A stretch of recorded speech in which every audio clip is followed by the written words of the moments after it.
First step is log in through the BPLO account. The username is BPLO, then the default password is password. Click login.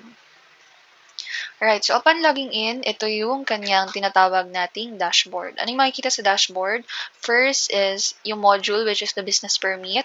Then, yung pangalan ng LGU, the logo. Then, ito importante, ito yung ating date as well as the time. So, real time po ito according to Philippine Standard Time. Isa-isahin natin itong mga reports later, pero as of now, ito yung dashboard na makikita natin. Yan. So, this dashboard is very useful in terms of reporting sa mga LGUs.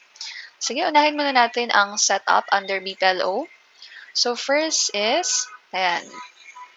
Upon clicking setup, makikita natin dito, we can set up the signatories, templates, and the tax order of payment. Unahin natin ang setting up of signatories.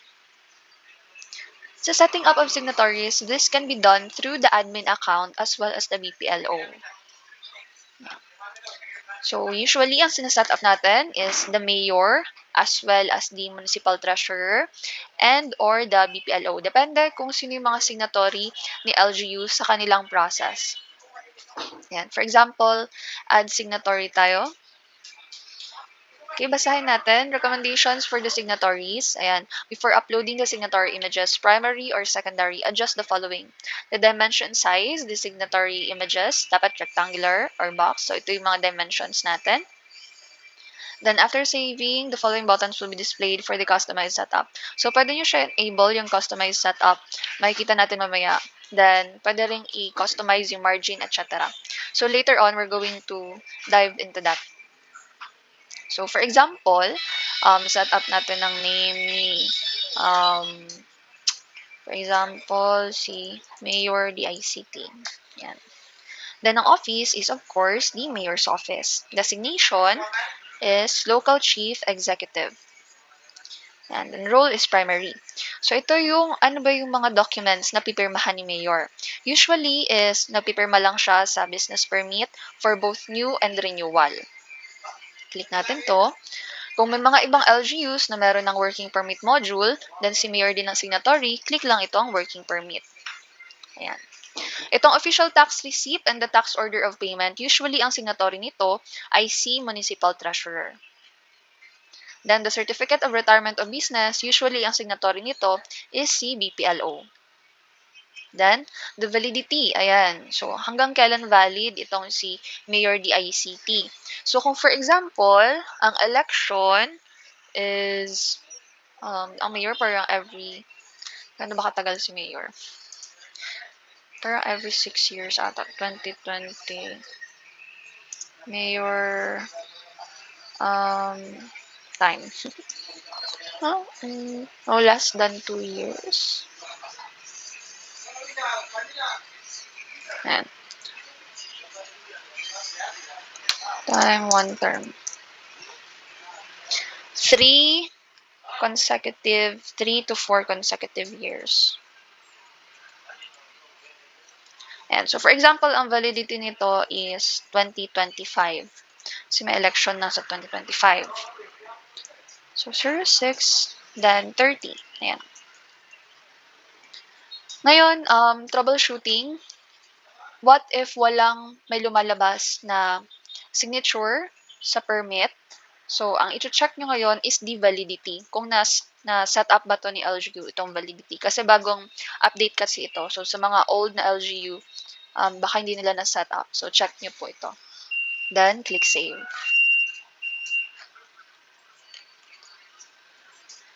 Okay, so na-save na natin. Okay, successfully updated.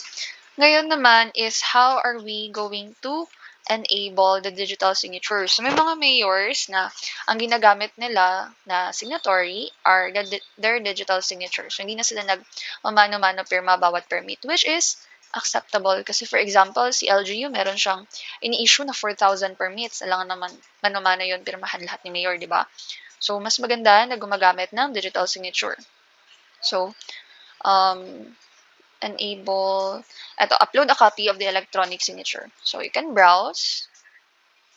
Example lang ito, itong LGU. Then, click upload. Yan, example lang to ha. Then, click yung use digital signature. Ngayon, pwede nyo i-enable yung customize. Click enable customize setup. Click yes.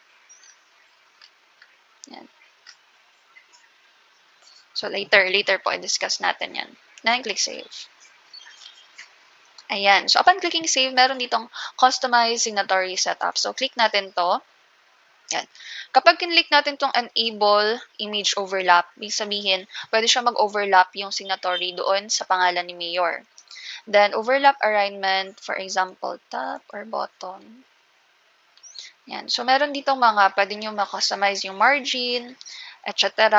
Yung kanyang size. So, hindi nyo na kailangan siyang i-edit pa sa third party. Pwede na dito na lang, i-adjust nyo na lang yung image setup niya dito kung masyado siyang malaki or maliit. Then, yung signatory name font. So, for example, gusto mong palakihin. Yan, 15. Yan, laki. Text uppercase or naka-text bold. Ayan. Tapos, signatory position. Pwedeng paliit. Ayan, yung pangalan, yung local chief executive. Pwedeng paliitin. Pwede ring palakihin. Pwedeng i-uppercase. Pwede ring default. Pwede rin siyang i-bold or pwede ring default. Depende po. Then, click save. Ayan. Then, click save ulit. Right? So, updated na siya. Check na lang natin later. Then, next naman is the setup for the templates. So, dito sa templates, we have the business permit, business retirement, barangay clearance, and the working permit template.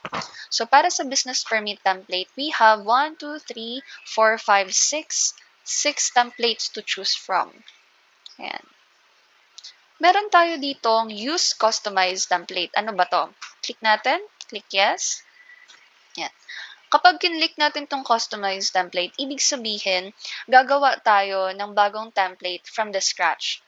So, click natin yung new permit template. For example, sample customized template.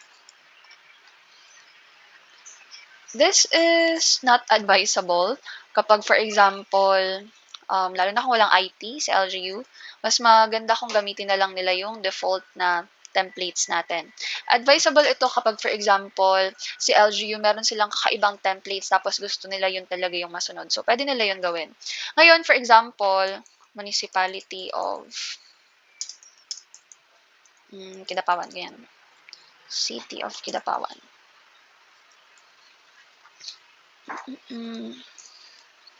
Etc. Ngayon, lalagay kayo dito ng placeholder, yan, LGU logo, then your region, etc. So, medyo, it takes time. Click save template lang. Depende to kay LGU talaga kung anong gusto nila. Pero, ang maganda, ngayon sa update natin, balik tayo sa predefined, pwede na nating i-customize yung mga predefined templates. Ayan, katulad nito. Itong default template na meron tayo, click lang natin yung customize template, then click yes. Ayan. Pero take note, kapag nag-edit tayo ng customized default template, kailangan naka-inactive mo na yung status niya. Bakit? Katulad nito, wala pa siyang placeholder. So, mangyayari niyan, kapag naka-active yung template status dito, tapos wala tayong nalagay na placeholder, pagdating mamaya sa pag-issue ng permit, blanco rin ito kasi nga wala siyang placeholder. So, ano ba yung mga placeholder natin? Ito, business name, business address, etc. So, paano ba itong, ano use ng pag-customize ng default template? Para to sa mga LGUs na gusto mag-customize ng konti lang naman sa kanilang default template. For example, dito banda, gusto nila merong another logo dito. May logo ng LGU, meron din silang sariling logo nila na personal, na parang yung tagline na logo nila, ganun. So, pwedeng ilagay dito. Then, kung gusto nila dito banda sa remarks, ilagay yung mukha ni Mayor, pwede rin yun. So, yun yung use ng pag-customize ng default template. Pero take note, while hindi pa complete yung pag-edit ng customized default template, dapat naka-inactive muna yung kanyang status dito sa template status. Then, click save.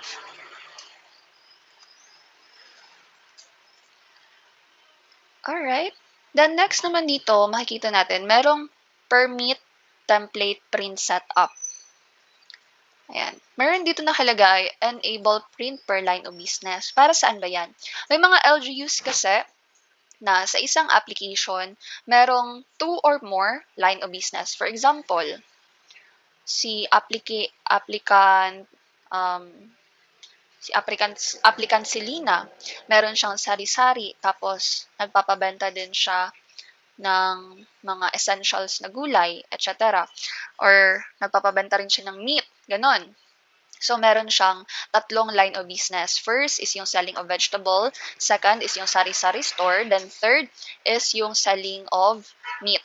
So, kapag si LGU gusto niya is tatlo yung business permit na i-issue doon kay applicant si Lina, pwede yun. Click nyo lang yung enable print per line of business. Ayan. Then sa paper permit setup, eto, ano yung paper na ginagamit ni LGU? So, click nyo edit paper setup. For example, ang meron silang paper is A4, letter, or legal. So, pwede nila yung iset up dyan. As well as the orientation and the margin. And click save.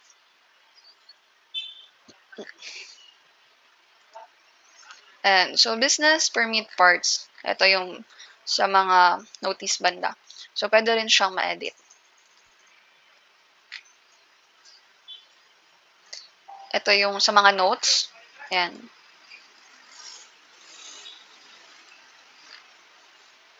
Sa notes ito ng business permit. Ito banda. Dito. Yung dyan sa notes. Tapos yung to whom it may concern. Ito. Next naman is the business retirement template. Sa business retirement, we have 3 templates to choose from. Katulad ni business permit, pwede silang mag-customize ng kanilang permit, pwede rin silang mag-customize ng predefined template. Barangay clearance, same pa din. Kay barangay clearance, we have 5 templates to choose from. Yan, so pwede rin nila i-customize yung default. Then, for the working permit, we have 3 templates to choose from. Yan, so yan yung ating templates. Then, next naman is the tax order of payment. So, another update ito sa system na pwede na rin i-customize yung tax order of payment. Pero, unlike sa business permit na mga templates, dito sa tax order of payment, hindi mo siya pwedeng i-edit yung default template. The only thing that you can do is to use the defined templates or mag-customize ka from scratch ng iyong tax order of payment. So, for now, let us use the defined template muna. Yeah. Then, itong TOP reminder. Ayan. So, mapapansin ninyo, ayan, pwedeng i-edit dito kung saan ba siya magbabayad. So, for example, i-edit ko ito, tanggalin ko lang, ilagay ko na lang, or at the treasury office. Then, click save. So, that's it for the setup module under the BPLO.